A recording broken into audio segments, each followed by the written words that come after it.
नमस्कार, एनडीटीवी के मध्य प्रदेश और छत्तीसगढ़ चैनल में आपका स्वागत है। मैं लेकर के आया हूं चुनावी चर्चा। चुनावी चर्चा में हम बात करेंगे एमपी और छत्तीसगढ़ में मतदान के पैटर्न का। हम आज ये जानने की कोशिश करेंगे कि पिछले 4 विधानसभा चुनाव में पुरुष और महिला मतदाताएं किस पार्टी पे अधिक भरोसा करती हैं। साथ ही हम इस बात पे भी चर्चा करेंगे कि आखिर कांग्रेस और बीजेपी के अलावा जनता तीसरी पसंद के तौर पे किसे वोट करती रही है। साथ ही कुछ फैक्टर्स की भी बात करेंगे। साथ ही ये भी बताएंगे कि किस तरह महिलाओं का प्रतिशत जो है वोटिंग में लगातार बढ़ता जा रहा है, उनकी जो है चुनाव में भागीदारी बढ़ती जा रही है। तो आइए शुरू करते हैं चुनावी चर्चा।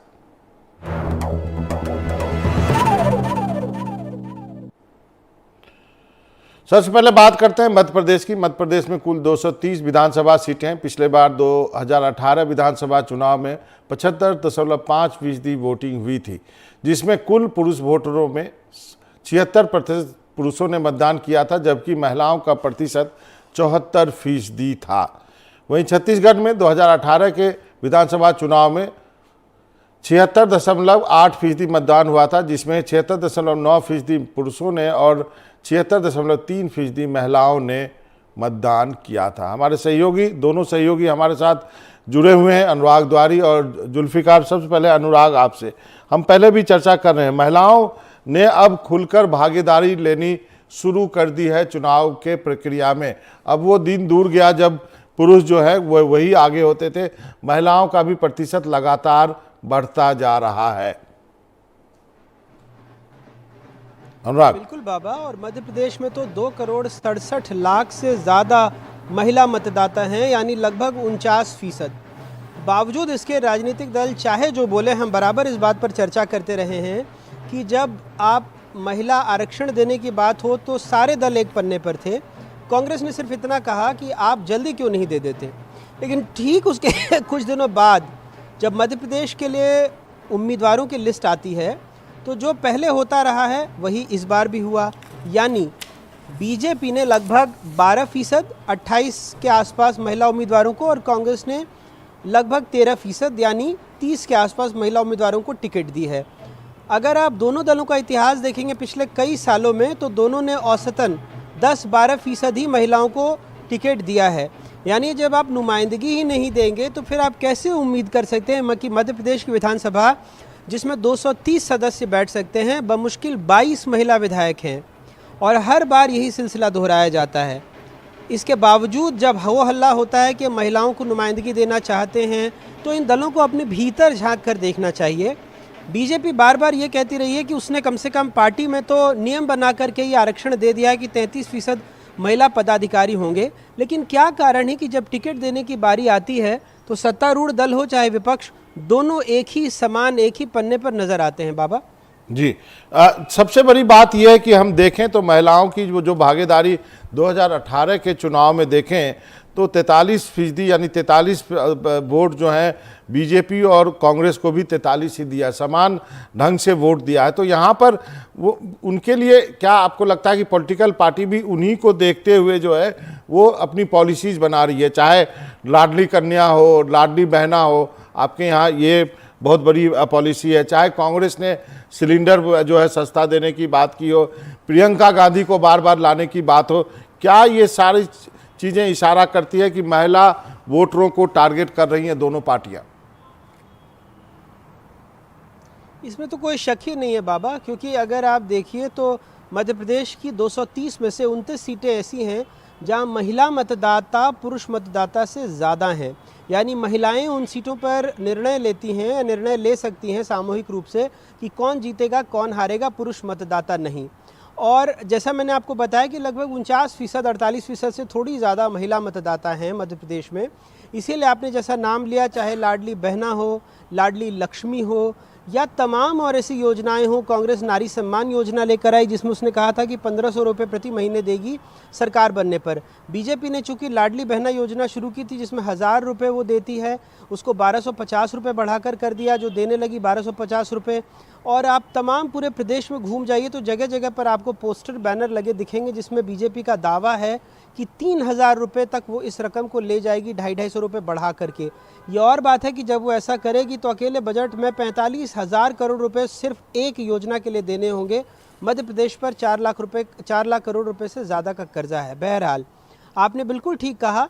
और चाहे फिर कांग्रेस की ने जो 500 रुपये सिलेंडर की बात कही थी, बीजेपी ने फ़ौरन पहले सावन में और बाद में उसे लागू कर दिया कि 450 रुपये में वो गैस सिलेंडर देगी। तो तमाम ऐसी योजनाएं हैं जो महिलाओं को केंद्र में रखकर बनाई जा रही हैं, लेकिन हम सवाल उठा रहे हैं कि महिलाओं को नुमाइंदगी क्यों नहीं दी जा रही है। इस पर हमारा सवाल है। जी, एकदम बहुत वैलिड सवाल है कि महिलाओं को नुमाइंदगी देने में, और यही सवाल जो है हम बार बार करते हैं कि ओबीसी आरक्षण की बात आप करते हैं, ओबीसी की बात करते हैं, लेकिन टिकट देने के मामले में आप इन दोनों चीज़ों को गोल कर देते हैं। हम जुल्फी के पास चलते हैं। जुल्फी, यदि छत्तीसगढ़ की बात करें तो छत्तीसगढ़ में भी जिस ढंग से टोटल वोटिंग परसेंटेज होता है वो यदि 76.8% है, तो 2018 की बात करें तो महिलाओं ने 76.3% और पुरुषों ने 76.9% वोट किया है। तो मतलब करीब करीब बराबर संख्या में महिलाएं बाहर निकल के आ रही हैं। इसके पीछे क्या कारण है? मैं कहीं पढ़ रहा था कि गोधन न्याय की बात करते हैं, जो गोबर वगैरह है, चाहे पशुधन की बात करते हैं, वो महिलाएं ज़्यादा करती हैं, ये भी एक कारण हो सकता है। बिल्कुल बाबा, कई योजनाएं भी कारण हो सकती हैं कि महिला मतदाता वोट करते हैं। अभी हम बस्तर की अगर बात करें तो बस्तर के कई सारे ऐसी महिला मतदाताओं से हमने बात की जो दूसरे राज्यों की तुलना में छत्तीसगढ़ को अलग बनाती हैं। यहाँ की महिलाओं से एक सवाल पूछा कि वो जब वोट करती हैं तो वो किसके कहने पर करती हैं, क्योंकि अगर देखें तो नॉर्थ इंडिया में, उत्तर भारत तरफ, तो परिवार का जो मुखिया होता है वो कह देता है कि किस पार्टी को वोट करना है, तो घर की महिलाएं उसको वोट करती हैं। लेकिन अच्छी बात यह है कि छत्तीसगढ़ के जो आदिवासी बहुल इलाके हैं, यहाँ की जो महिलाएं हैं वो अपने आप में इंडिपेंडेंट हैं, स्वतंत्र हैं और निर्णय लेने के लिए भी स्वतंत्र हैं। तो और जो काम करने वाली महिलाएं हैं वो खेतों में भी काम कर रही हैं और दूसरी जगह पे भी काम कर रही हैं, और इस वजह से छत्तीसगढ़ में महिलाओं के जो मतदाता हैं उनकी संख्या ज़्यादा है। और इस बार जो चुनाव आयोग ने अपना डेटा जारी किया है, उस डेटा के अनुसार अगर देखें तो छत्तीसगढ़ वो राज्य है जहां पर पुरुष मतदाताओं की संख्या कम है और महिला मतदाताओं की संख्या बढ़ी है। और अमूमन छत्तीसगढ़ की अधिकांश सीटों में इस स्थिति है कि महिला मतदाताओं की संख्या ज़्यादा है। तो महिला मतदाता जो है वो अपने मताधिकार का उपयोग कर रही है। योजनाओं की भी वजह है और योजनाओं की उनके समझ भी है। अब सरकार के जो दावे हैं, जैसे कांग्रेस अपने दावे कर रही है, भारतीय जनता पार्टी अपने दावे कर रही है, तो महिला के नाम पर ही यहाँ पर राशन कार्ड बन रहा है, राशन भी उनके नाम से मिल रहा है। तो ये तमाम जो फैक्टर हैं महिलाओं को आगे आने के। लेकिन एक बात बिल्कुल सही है, जैसे कि कांग्रेस हो या भारतीय जनता पार्टी, बातें बहुत बड़ी बड़ी की जा रही हैं कि महिलाओं को प्रतिनिधित्व दिया जाएगा। 33% की भारतीय जनता पार्टी वादा करती है, केंद्र में विधेयक भी पास हो जाता है। लेकिन छत्तीसगढ़ में जब टिकट देने की बात आती है, प्रतिनिधित्व देने की बात आती है, मतदाता तक तो सीमित महिलाएं हैं, लेकिन प्रतिनिधित्व की बात आती है तो भारतीय जनता पार्टी 90 विधानसभा की जो छत्तीसगढ़ विधानसभा है उसमें मात्र 15 महिलाओं पर भरोसा जताती है। हालांकि वहीं पे अगर कांग्रेस की देखें तो कांग्रेस थोड़ा सा ज़्यादा है। कांग्रेस ने इस बार 18 महिलाओं को टिकट दी है, मतलब परसेंटेज के लिहाज से 20% कांग्रेस ने भरोसा जताया है, तो वहीं 17% के करीब भारतीय जनता पार्टी ने महिलाओं पर भरोसा जताया है। अब महिलाएं सबसे बड़ा फैक्टर है छत्तीसगढ़ में भी, कांग्रेस भी जान रही है, भारतीय जनता पार्टी भी जान रही है। तो क्या यही वजह है जुल्फी, वोट प्रतिशत ज़्यादा है? क्या यही वजह है कि प्रियंका गांधी का दौरा बार बार छत्तीसगढ़ में चुनाव से टिकट बांटने के पहले महिलाओं की मीटिंग करना, औरतों के इस तरह के प्रोग्राम करना, क्या उसी को टारगेट किया बघेल साहब ने प्रियंका के जरिए? बिल्कुल, ये कहा जा सकता है कि कांग्रेस पार्टी के जो सबसे बड़े ब्रांड चेहरों में से एक हैं प्रियंका गांधी, और छत्तीसगढ़ में महिला मतदाता डिसाइडर फैक्टर ही है, क्योंकि आधी आबादी है और पुरुषों से ज़्यादा मतदाता, और घर में चलाने की जिम्मेदारी अगर बाबा आप बस्तर आए हैं, छत्तीसगढ़ में भी आपने दौरा किया, तो यहाँ पे आप देखेंगे कि जो महिलाएं हैं वो कामकाजी महिलाएं आपको ज़्यादा मिलेंगी। पेट्रोल पंप में काम करते हुए, ढाबों में काम करते हुए महिलाएं मिलेंगी, पुरुष कम मिलेंगे। हालांकि ये बात कहनी नहीं चाहिए, लेकिन छत्तीसगढ़ में अगर आप देखें तो शराबबंदी का बहुत बड़ा मुद्दा है, जिसको महिलाएं कहती हैं कि शराबबंदी की जानी चाहिए, क्योंकि छत्तीसगढ़ के एक बहुत बड़ा वर्ग है जो युवा है, जो पुरुष है, वो कहीं ना कहीं शराब का आदी है और महिलाओं के पास बड़ी जिम्मेदारी है। और महिलाएं घर चलाती हैं, महिलाएं मनरेगा में काम करती हैं, महिलाएं दूसरी जगह पे काम करती हैं। तो यही वजह है कि एक फैक्टर जो है महिलाओं का, कांग्रेस पार्टी भी चाह रही है कि महिला का फोकस हो। जैसा कि अभी गैस सिलेंडर को लेकर प्रियंका गांधी ने जो घोषणा की है, सीधे तौर से महिलाओं से इफेक्ट करता है, कि क्योंकि उन्हें गैस सिलेंडर खरीदने जाना पड़ता है, पुरुष सीधे तौर से उसमें इन्वॉल्व नहीं होता है। बहुत सारी जिम्मेदारियां छत्तीसगढ़ में महिलाओं के पास ज़्यादा है। सही कहे आपने। महिलाएं जो है छत्तीसगढ़ के जो है इकोनॉमी की रीढ़ की हड्डी है। हमारे साथ सरमन नगेले साहब भी जुड़ गए हैं, वरिष्ठ पत्रकार हैं। सर, हम आज इस बात पर चर्चा कर रहे हैं कि जो महिलाओं का वोटिंग प्रतिशत है वो मध्य प्रदेश, छत्तीसगढ़ में लगातार बढ़ता जा रहा है और ये एक अच्छा साइन है। कई बार हम इस बारे में बात नहीं करते हैं, ये साइलेंट वोटर होती है, हम मान लेते हैं कि इस पे ये क्या, ये जो घर में जो तय होगा वही वोट करेंगे, लेकिन ऐसी बात नहीं है। आप क्या मानते हैं?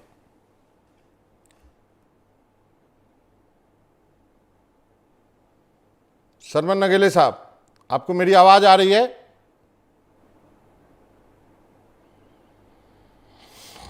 उनसे हम फिर जुड़ने की कोशिश करेंगे। एक सवाल अनुराग आपसे मैं जानना चाहता हूं, क्या अब स्थिति बदल गई है? यदि हम महानगरों की बात छोड़ दें तो क्या छोटे शहरों, कस्बों और गांवों में क्या जो परिवार में तय होता है वहां पर ही वोट करना पड़ता है अभी भी महिलाओं को छोटे जगहों पे, या फिर आपको लगता है कि वो अपने वोट के लिए स्वतंत्र है आज के समय?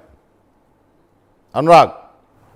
देखिए बाबा, कई जगहों पर आपने और हमने देखा है कि महिलाएं बाहर आ रही हैं और स्वच्छंदता से अपने विचारों को लेकर, अपने मुद्दों को लेकर वो वोट कर रही हैं। तो मुझे लगता है कि जैसा आप कह रहे हैं, बहुत सही बात है कि महिलाएं अब बाहर आ रही हैं और न सिर्फ किसी पारिवारिक दबाव में नहीं, किसी और दबाव में नहीं, वो स्वच्छंदता से वोट कर रही हैं उस उम्मीदवार के लिए जो उन्हें लगता है कि उनकी बातों को प्रमुखता से रख सकता है।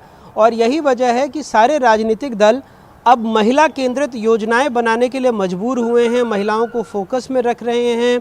उनके प्रतीकों को आप देखिए कि मध्य प्रदेश में भी बीजेपी के जो तमाम बड़े नेता आते हैं, चाहे रानी कमलापति हो, रानी दुर्गावती हो, उनके शौर्य को लेकर बातें बताई जाती हैं, उनके स्मारक बनाए जाते हैं और तमाम ऐसी बातें की जा रही हैं कि महिलाएं एक तरह से कितनी उनका शौर्य देख लीजिए या उनकी राजकाज चलाने की क्षमता को देख लीजिए। तो तमाम ऐसी बातों को भी बताया जा रहा है जिससे ये साबित हो कि वो भी एक कुशल और बेहतर प्रशासक हो सकती हैं और जब भी मौका मिला उन्होंने ऐसा करके भी दिखाया है।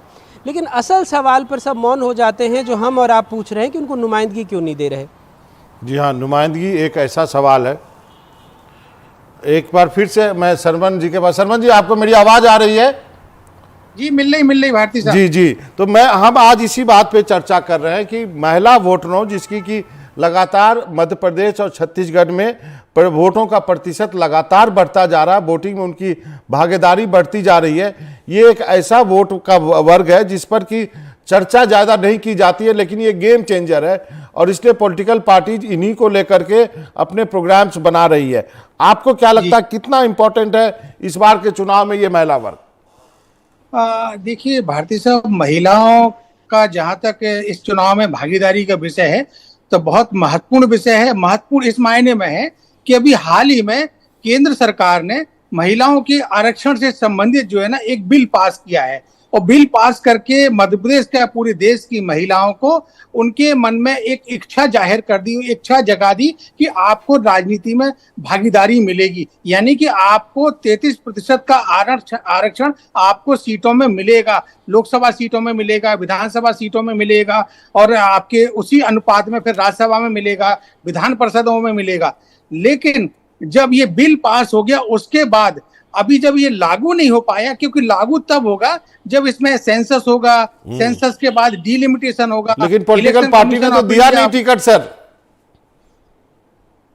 हाँ देखिए, दोनों दलों ने नहीं दिया है, लेकिन मध्य प्रदेश के संदर्भ में यदि देखें तो कांग्रेस पार्टी ने अधिक सीटें दी है महिलाओं को बीजेपी की तुलना में। और जहां तक छत्तीसगढ़ की बात है तो वहां बहुत कम है इसका प्रतिशत। लेकिन यदि ओवरऑल देखा जाए महिलाओं के संदर्भ में, तो मेरी एक चिंता भी है, और मैं एक पत्रकार के नाते कह सकता हूं कि महिलाओं के साथ में इस विधानसभा के चुनाव में जो 5 राज्यों में हो रहे हैं, किसी भी दल ने उनके साथ में न्याय नहीं किया है। उनको सपने तो दिखाए हैं, लेकिन उनके साथ में टिकट वितरण में उनके साथ छलावा किया है। टिकट वितरण तो आपका पार्टी का अधिकार है, इसमें डीलिमिटेशन, इसमें आपको सेंसस की जरूरत नहीं थी, तो आप टिकट वितरण में उनको दे सकते थे, भागीदारी दे सकते थे। एक और सवाल यहाँ उठता है, लेकिन क्या ये विडंबना नहीं है कि सरमन साहब कि हम अभी भी सरपंच पति, प्रधान पति जैसे शब्द सुनते हैं? आपने एम्पावरमेंट करने की कोशिश तो की है पंचायतों में, लेकिन अभी भी सरपंच पति और प्रधान पति क्यों वो शब्द हम सुनते हैं? देखिए भारती साहब, ये बिल्कुल सही है कि ये परंपरा और ये प्रथा जो है ना, अभी भी जारी है। लेकिन ये परंपरा और प्रथा वहां जारी है जहां पर जो जनप्रतिनिधि जो चुनकर आते हैं, और वो यदि बहुत ज्यादा महिलाएं जो पढ़ी लिखी नहीं है और वो चुनाव में जीतकर आती हैं, पंच या सरपंच या पार्षद या और भी सारे पद हैं, जिला पंचायत अध्यक्ष, जनपद अध्यक्ष, या इवन विधायक भी और सांसद भी, तो जो उनके सहायक लोग हैं या उनके परिजन के लोग हैं या उनके जो पति हैं, वो उसको रूल करने लगते हैं। तो यदि जो शिक्षित वर्ग से जो महिलाएं चुनाव क्षेत्र में जीत कर आती हैं, किसी भी स्तर पर, चाहे वो पंचायत के स्तर पर हो, चाहे नगरीय निकाय के स्तर पर हो, चाहे वो पार्लियामेंट के स्तर पर हो, चाहे वो विधानसभा के स्तर पर हो, तो उनके साथ में चूंकि शिक्षित जब व्यक्ति रहता है तो उसके साथ कामकाज करने का और उसमें एक थोड़ा सा प्रोग्रेसिव जो है ना, वो सोच अपने आप डेवलप हो जाती है, बढ़ जाती है। तो वो उनके ऊपर जो है ना, जो पति प्रथा का जो आपने बोला है या जो जैसा देखने में आता है, वो फिर उतना ज्यादा प्रभावी नहीं हो पाता। और आमतौर पे देखा गया है कि जो ये पति प्रथा जो परंपरा है, ये जो रिमोट एरिया है जहां पर गरीब लोग रहते हैं या जहां पर आदिवासी वर्ग लोग रहते हैं या जहां पर अनुसूचित जाति के लोग, वहां ये ज्यादा संख्या में देखा जाता है, क्योंकि वो अशिक्षित लोग रहते हैं। तो अशिक्षित वर्ग, उस पर ये चीज बहुत ज्यादा प्रभावी रहती है। लेकिन जो पढ़े लिख कर आ जाती है महिलाएं या जो उनके परिवार के लोग भी, वो खुद उनको लिबर्टी देते हैं कि आप खुद कामकाज कीजिए। आप देखिए मेंबर ऑफ पार्लियामेंट कितने सारे हैं देश में, जो पूरी आपने सही कहा। यहाँ पर जो है अनुराग के पास जाऊंगा। अनुराग, आपने भी बहुत कहानियां की है प्रधान पति, सरपंच पति, तो मेरा वही सवाल है कि ये कभी भी हम जो उस बात में सफल नहीं हो पाएंगे जब तक आप कोई मैकेनिज्म ना निकालें। आरक्षण भी आप लागू कर दें 33%, लेकिन जब तक कोई मैकेनिज्म नहीं होगा कि वैसी महिलाएं आए जो कि प्रतिनिधित्व कर सकें, नहीं तो आप विधायक पति भी आप सुनने लगेंगे, तो फिर वो बात तो वही रह जाएगी। बिल्कुल बाबा, और बड़ा मज़ेदार वाक़या है कि जब ये महिलाओं के आरक्षण पर बहस चल रही थी और ये पारित हो गया, उसके ठीक एक दिन बाद मध्य प्रदेश में एक जो स्थानीय निकाय है, वहाँ पर 21 महिला जो पार्षद हैं वो चुनी गई थी, और जो पंच चुनी गई थी, और वहाँ पर जब बैठक हुई तो उसमें से 7 में उनके पति आए थे और वही बहस कर रहे थे। और जब बाहर उनसे पूछा गया कि आप क्यों नहीं आई, तो बोली उनके पति फैसला ले लेंगे। ये अभी 2-3 महीनों के पहले की बात है, मध्य प्रदेश की ही बात है। तो आप बिल्कुल ठीक कह रहे हैं कि एक तो होती है नुमाइंदगी और दूसरा होता है सशक्तिकरण, एम्पावरमेंट। तो आप अगर नुमाइंदगी दे भी देते हैं, जैसे स्थानीय निकाय में नुमाइंदगी दे दी गई, लेकिन क्या उनको सशक्तिकरण या क्या उनका एम्पावरमेंट हुआ, इस तरफ भी ध्यान देने की ज़रूरत है। नहीं तो अभी आप विधायक देखते हैं, अगले बार जैसा आपने कहा कि विधायक पति का बोर्ड टंग जाएगा, तो दोनों मामलों में काम होना चाहिए। जरूर। आप तीनों का बहुत बहुत शुक्रिया। जुल्फी आपका, अनुराग आपका, और सरमन साहब आपका, आप जुड़े, आप तीनों ने वक्त निकाला, आप तीनों का बहुत बहुत शुक्रिया। आगे बढ़ते हैं। विधानसभा चुनाव के बीच दल बदल का दौर जारी है। इस कड़ी में सीहोर से बीजेपी नेता जसपाल सिंह अपने सैकड़ों कार्यकर्ताओं के साथ कांग्रेस में शामिल हो गए। उनके अलावा रीवा से अधिकार पंचायत राज संगठन के संयोजक और बीजेपी नेता विकास तिवारी ने भी कांग्रेस की सदस्यता ली। कमलनाथ और भंवर कुंवर जितेंद्र सिंह ने सभी को कांग्रेस पार्टी ज्वाइन कराया। इस दौरान कमलनाथ ने कई मुद्दों पर बयान दिए। उन्होंने कहा कि जो लोग बीजेपी से कांग्रेस में शामिल हो रहे हैं वो सच्चाई का साथ दे रहे हैं। इस दौरान कमलनाथ ने महंगाई और दिल्ली में हुई आलाकमान के नेताओं से मुलाकात पर भी अपने वक्तव्य दिए हैं। तो ये जो है कुछ लोग पाला बदल कर रहे हैं, वो आप देख सकते हैं। चुनाव का मौसम है, चुनाव में ऐसे ही पाला बदल होती रहती है।